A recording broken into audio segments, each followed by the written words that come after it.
이렇게 운영을 하는 거 말고는 자, 뭐가 있어? 이야기해봐. 저는 항상 이 입장이에요. 이야기해봅시다. 궁금한 거 있으시면은 질의응답 시간 갖겠습니다. 여기는 월세가 얼마인가요? 여기 아주 현실적인 거예요. 여기가 이게 진짜 스토리가 길어요. 여기는 조립실이고 저쪽은 기계실 따로 나눠놨거든요. 저는 여기서부터 시작을 했어요. 저쪽은 그때 당시 도자기 하는 공방이었고 여기를 반으로 딱 갈라서 기계실하고 조립실을 했는데 그때 당시 월세 60이었어요. 60. 지금은 70. 집주인이 올렸어. 자, 두 개 쓰고 있죠? 140. 부가세 별도니까 154만 원인데 복도 청소한다고 만 원 더 달래. 그래서 155만 원 내고 있어요. 여기서 하다가 한 3년 정도 하다가 저의 의지와 상관없이 그냥 열심히만 했을 뿐이야. 그러다 보니까 막 학생들이 막 배우고 싶다고 막 왔어요. 저의 의지와 상관없이 이 좁은 곳에서는 이 인원을 수용할 수 없겠구나. 그래서 저기 도자기 하는 친구들한테 내가 돈 줄게 나가. 그래서 돈 주고 인수를 해서 지금 두 개를 쓰고 있는 거죠. 그거는 아까도 말씀드렸다시피 저의 의지가 아닙니다. 그렇게 분위기가 만들어가는 거예요. 그때 확장을 하고 1층으로 올라가야지 처음부터 굳이 왜 우리가 그러려고 공방을 하는지부터 잘 생각을 하셔야죠. 또 질문 있습니까? 주변에 민가 뭐 이런 것들이 많은데 네. 뭐 소음이나 뭐 민원 같은 거 애시당초 공방을 위치를 잡을 때 그때 그것까지 다 고려해서 잡는 게 제일 베스트죠. 그래 좋아 이런 지하 싼 데에서 구하는 게 좋다고 했으니 지하를 찾자. 60만 원짜리는 분명히 이유가 있어요. 분명히 물도 좀 떨어질 거고 엄청 지저분할 거고 그러니까 60만 원이지. 거기에 만족해서 내가 내 몸 불편한 거는 감수를 해도 돼. 저는 그렇게 생각하거든요. 근데 주변에서 날 괴롭히는 거는 애시당초 미연에 방지를 해야 돼요.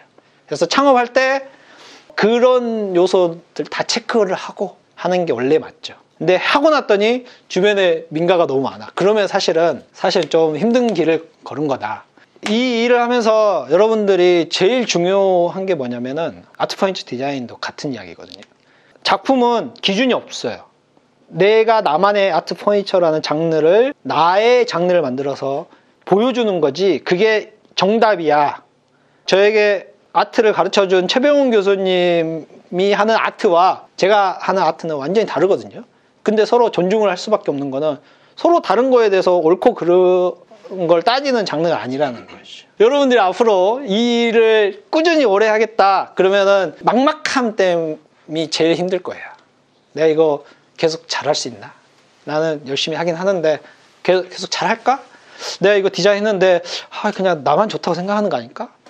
이런 막막함이 오히려 돈을 못 버는 것보다 더 힘들거든요, 사실은. 그래서 여러분들한테 제일 중요한 게 뭐냐? 무조건 멘토가 있어야 돼요. 멘토. 창업 전에 멘토가 있었으면 야, 여기 민원 많으니까 하지 마. 그리고 작품도 마찬가지예요. 작품은 스스로 할 수 없습니다. 무조건 멘토 기반으로 이게 맞는지를 검증을 받아가면서 자기 걸 완성하는 거지 절대 무에서 유를 창출하는 분야가 아니라는 거죠. 나보다 좀 더 경험이 많거나 그런 사람 멘토로 잡고 딱 한 명은 무조건 있어야 돼요. 멘토. 또 질문 있으신가요? 네, 저 뒤쪽부터. 그 초창기 장비 세팅에는 얼마 정도? 저는 3천만 원 들었습니다. 여기에 보증금 1,000이거든요. 나머지 2천으로 빡. 창업하니까 돈이 없었어요. 힘들었습니다. 그것도 사실 멘토가 있으면 좀 더 해결이 돼요. 야, 너 여기다 너무 몰빵하면 나중에 힘들어져. 이게 다 멘토가 해야 할 일이거든요.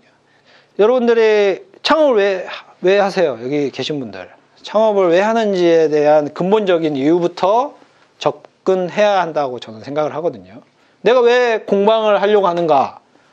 대부분 사람들이 더 이상 이제 위에서 오더 내리는 이런 직장 생활을 하기 싫다. 내 일을 해야지. 어차피 내가 열정을 쏟을 거면 날 위해 열정을 쏟아야지. 왜 내가 저 사장을 위해서 열정을 쏟을까? 라는 생각으로 일 그만두고 창업을 하잖아요. 거기 수준에서 머물러야지. 공방하면 돈이 된다는데 한번 해볼까는 절대 그 사람 성공 못합니다. 왜? 4, 5년을 못 버텨요. 버틸 수 있는 원동력이 될 수가 없어. 돈이 목적이면. 근데 나는 돈 못 벌어도 나한테 이래라 저래라 지시하는 사람, 아침에 몇 시까지 출근해야 돼, 이런 거 싫어, 나는 이것만으로도 내 인생에 정말 만족감을 느끼며 살 수 있을 것 같아. 거기에 한 평균 월급 순수히 300만 벌었으면 좋겠어. 정도면 저 무조건 하세요.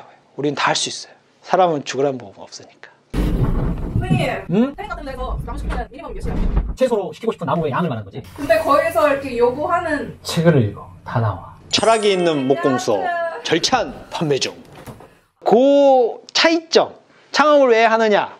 아까 창업 비용을 말씀하셨는데 제 학생 중에 보증금 포함해서 1,500만 원 가지고도 창업한 사람이 있어. 그건 돈의 문제가 아니에요, 사실은. 내가 하고자 하는 의지죠, 의지. 특정 수준이 뭐냐? 보증금 빼고 4천만 원 정도면 호화롭게 창업을 할 수가 있다라고 이야기를 하거든요. 근데 그 이상 될 필요가 없어요. 공방을 왜 하는지의 근본적인 이유가 여러분의 삶의 질이 우선이 된다면 굳이 왜 비싼 돈을 주고 창업을 해야 합니까? 나에게 1억이 있다. 내가 이 돈 가지고 창업을 하겠다. 저는 그 사람한테 추천하는 거는 딱 2천만 원 또는 무리해서 3천만 원 가지고 창업을 하시고 나머지 7천만 원은 뭐예요? 야금야금 평생 까먹으면서 산다 생각하세요. 그래서 여러분들이 왜 창업을 하려고 하는지를 인정하는 게 제일 중요해. 인정해. 나를 인정하는 거야. 내가 집불도 없어. 그래, 이 정도로 해서 이 정도에 맞는 수익만 얻어진다면 충분히 도전의 가치가 있어 라고 산다면 저는 그것만큼 훌륭한 게 없다라고 생각을 합니다. 네네. 네.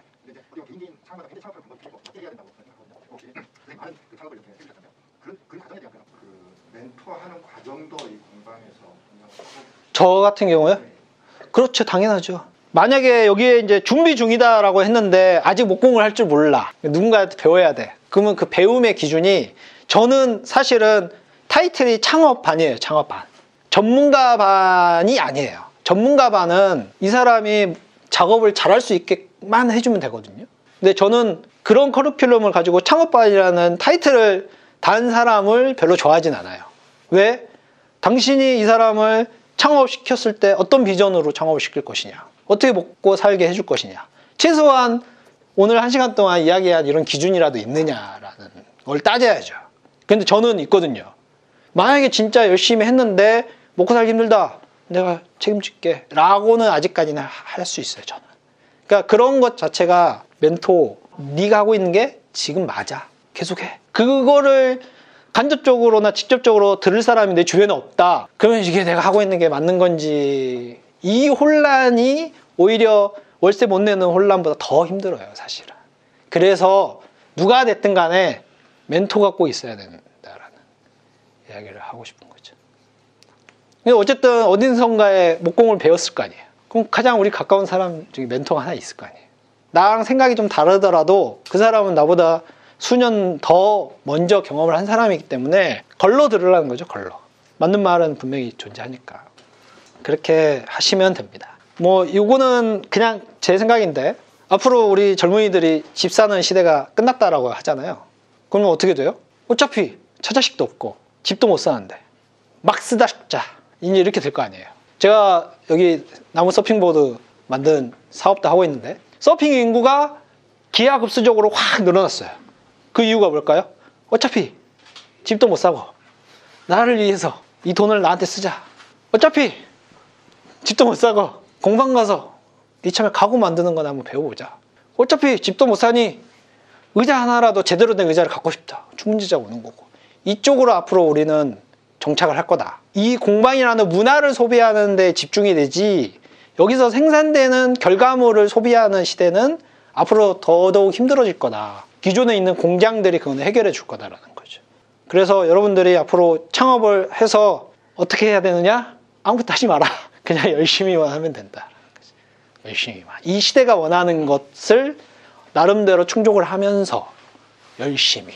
저는 아직은 여러분들 같은 사람이 창업을 했을 때 긍정적으로 보고 있어요. 긍정적으로. 많은 돈을 벌려고 우리는 시작하는 거 아니잖아요. 여러분들 재밌게 살 수 있다니까. 근데 그냥 아무 생각 없이 하지 말고 내가 할 수 있는 거는 한번 해보자, 열심히. 지금 주어진 환경에서 최선의 선택을 하는 거죠. 자, 또 질문 없어요? 너무 강의가 좋았나? 지방 대비 서울의 뚜렷한 장점? 반대로 지방의 뚜렷한 장점이 있을까요? 울산에 창업하려고 하는 사람이 있었어요. 서울랜드. 왜 가냐? 저는 당연히 울산 가봤어? 너무 좋아. 그게 목표인 줄 알았는데 나중에 안 간대요. 왜 안 가냐? 울산에 인구가 많이 빠진대. 이게 말이야 방구야. 내가 엄청 뭐라 했는데 어딘가를 지목할 때는 아까도 말했듯이 수익이 되면 안 돼요. 내 인생의 질이 먼저지. 그러니까 내가 서울에 있고 싶다라는 그냥 서울이 좋아서 서울에 있는 거지 서울에서 공방을 해야 돈을 더 벌 수 있다라는 생각을 빨리 버려야 된다니까요. 그러면은 굳이 왜 서울에 있어? 나는 강원도가 좋은데. 그럼 강원도 가야죠. 강원도가 사람이 이렇고 돈을 더 많이 벌까? 이거는 내가 강원도 가는 목적이 돼서는 안 돼요. 서울은 내가 그냥 서울이 좋아서 서울에서 어쩔 수 없이 하려고 하다 보니 지방보다는 좀 비싼 월세를 내고 하는 것뿐이다. 나머지는 다 똑같다고 보시면 됩니다. 제주도에 공방이 많거든요. 제 학생도 있고 제가 아는 공방만 해서 한 3-4개 있는데 서울에서 제주도로 납품을 해요. 왜? 여기서 가구를 만들어서 제주를 납품할 때는 플러스 추가거든요. 배싹 더 내는 거예요. 근데 제주도 사람들은 그게 당연한 줄 알아요. 같은 기술에 같은 나무에 비슷한 디자인이면 그냥 제주도 사람한테 하면은 훨씬 싸잖아요. 근데 왜 서울에서 굳이 배싹을 더 내면서 하느냐? 이건 경계가 없다라는 거야. 자기가 꽂힌 사람한테 어차피 돈 쓸 거 내가 마음에 드는 사람한테 쓰는 게 내가 이게 1,200이 문제가 아니라는 거지. 그래서 내가 어디에 있든 나를 좋아하는 몇몇은 내가 어디 있든 찾아온다라는 거야. 그거는 저는 확실하다고 봐요. 우리 공방 학생들 비율 보면 30%가 자취생. 이것 때문에 지방에서 올라와서 여기 근처에서 자취를 하고 있고 어쩔 때는 50% 넘을 때도 있고 그것만 보더라도 왜 굳이 왜 나한테 와서 그 중개자 받으시면 네. 산출은 어떻게 하는 거죠? 일단은 그날 기분에 따라서 이거는 그냥 웃으라고 하는 이야기가 아니라 진짜 얘는 이거는 돈이 안 돼. 근데 재밌을 것 같잖아요. 그냥 해요. 재밌어 그 작업 자체가. 근데 얘는 재미없어. 뻔해. 그냥 똑같이 만들어. 하기 싫어. 그러면 이제 비싸게 받고. 그래서 어떻게 하느냐는 내가 이번 달 일을 얼만큼 내가 돈을 벌여야 하는 이 욕망이 어느 정도냐. 내 상황에 맞게 견적이 나오는 거지. 당장 내가 아무것도 할 것도 없고 월세는 내야 되는데 이거 하기 싫은데 이거 너무 싼데 거기다 또 10만 원 깎아달라는데 어떡하지? 그럴 여유가 없어요. 실제로. 월세를 내야 된다니까요. 그러면 그거라도 해야 되는 거죠. 어떻게든 우리는 몇 년? 4년은 버텨야 돼. 무조건. 그 버티는 게 내가 통장에 4년째 월세가 있어서 버티는 개념이 아니라 어떻게든 내가 최선의 선택으로 열심히 내가 할 수 있는 모든 걸 해서 버텨야 하는 시간이 4년인 거예요. 4년. 시간 흘러보내는 개념이 아니라. 그러면 4년 후에는 여러분들이 스스로 이제는 선택을 할 수 있어. 나는 이제 이것만 할 거야. 그게 4년, 5년. 그 상황 무시하고 나는 이거 안 해. 내가 가오가 있지. 이럴 수가 없어요. 사실. 무조건 하셔야지. 그 AS에 대한 그 기준이랄까? AS. 저는 AS는 평생 무상이라고 생각하고 작업을 하고 있습니다. 그만큼 책임감을 가지고 작업을 하지. 평생 내가 AS 해줘야지라는 생각으로 작업을 하면 절대 AS 날 일이 없어요. 왜? 내가 그만큼 신경을 써서 하니까. 평생 AS를 앞으로 해줘야지라고 생각하기 전 거만 한 2건 있었어. AS. 둘 중에 하나는 제가 잘못했거나 소비자가 실이거나. 지금 우리가 할 수 있는 최고의 방어는 이 가구를 팔았을 때 일어날 수 있는 모든 요소를 선빵 날리는 거 말고는 없습니다. 자, 예를 들면 이거 이러니 이럴 수도 있어요. 하지만 쓰는데 문제 없으니 걱정 말고 쓰셔야 됩니다. 이럴 거면 플라스틱 제품 사지 왜 내 걸 샀어요? 이게 원목의 맛이에요. 라고 모든 상황을 다 이야기해줘요. 처음에. 그래야 나중에 그런 일이 발생했을 때 겁봐. 내가 이야기했지. 괜찮아 라고 하는 거죠. 작가 3요소라고 혹시 들어보셨나요? 작가 3요소? 작가 3원칙이 있어요. 원칙. 누가 주장하는 거예요? 제가. 1번이 열정입니다. 열정. 열정이 없으면 절대 작가할 수가 없어요. 내가 오늘 저녁에 뭔가 아이디어가 떠올랐어. 그러면 내일 일어나자마자 출근해서 해야 돼. 일요일 필요 없어요. 막 안달나 있어야 돼. 빨리 하고 싶어서. 근데 다음 달에 해야지. 그 순간 끝나는 거예요. 그거는 내 디자인이 될 수가 없어. 왜냐? 우리 인간은 호모 사피언스 하나의 DNA로부터 우리가 나왔어요. 결론은 뭐냐? 내가 생각하는 거를 누군가는 또 생각을 하고 있다. 이 생각은 그냥 우연이 아니에요. 이 시대성, 사회 분위기, 이거에 영향을 받아서 그게 생각이 난 거지. 동일 시대에 살고 있는 그 누군가는 분명 나와 비슷한 생각을 이 시간에 하고 있다. 근데 내 열정이 걔한테 밀린 거죠. 그는 그 다음날 바로 만들어. 그러면 걔 디자인이 되는 거예요. 내가 좀만 미루잖아요? 그러면 항상 여러분들이 나중에 그런 생각 하실 거야. 이거 내가 하려고 했는데. 열정이 없으면 작가가 될 수가 없어요. 두 번째, 안목. 다 3원이죠? 원 이렇게 기억하기 쉬워요. 안목. 좋은 것을 볼 수 있는 눈이 있어야 내가 만든 이게 좋은지 아는 거죠. 우리 집 김치찌개는 정말 맛있는데 왜 손님이 없을까랑 똑같은 이야기예요. 그 정도의 미식만 가지고 있는 거죠. 내가 좋은 거를 볼 수 있는 그 맛을 느낄 수 있어야지만이 내가 만든 거에 그 맛을 담아낼 수가 있지. 안목이 없으면 사실은 내가 하는 게 좋은 건지 모르는 거예요. 그냥 자기 만족에서만 머물러 있는 것이죠. 그리고 안목을 높이려면 뭘 해야 돼요? 여러분 여행을 많이 다녀야 돼요. 여행. 답사라고 하죠. 답사. 우리는 공방에서 학생들이랑 해외 답사 예전에 많이 갔어요. 코로나 전에 1년에 2번씩 가고 그랬는데 주로 제가 가는 곳은 서양의 미술품을 보러 가기 위해서 여행을 가는 게 아니에요. 순수하게 정말 거기 가지 않으면 볼 수 없는 것들, 티벳, 사하라 사막, 저는 이런 데만 여행을 답사로 가요. 오로라 본 사람 있어요, 실제로? 안 봤으면 말을 하지 말라는 거지. 그걸 봐야 그 오로라의 맛을 내 거에 넣을 수 있다. 이게 안목이거든요, 안목. 그래서 여러분들은 무조건 여행을 가셔야 돼. 느껴야지. 좋은 거를 볼 수 있는 눈, 안목. 세 번째가 구라예요, 구라. 아까 말했듯이, 자, 고객님, 이 가구는 말이죠. 이러해요. 전부 내가 다 뒤집어 쓰는 거예요. 문제가 생겼을 때. 그래서 이 세 개가 꼭 있어야 돼요. 작가 3원칙. 또 질문 있습니까?